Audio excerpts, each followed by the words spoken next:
आंधी आवे या तूफान आवे, हर हाल में दिया जरावे के बाद बोला रहल बा दीवाना ता दीवानी के आवे के बाद।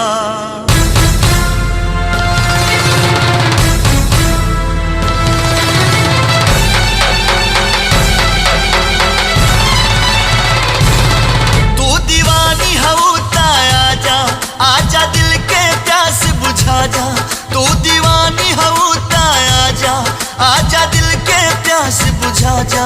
ना तो प्यार तो हर झूठा, इकरार तो हर झूठा, नाता प्यार तो हर झूठा,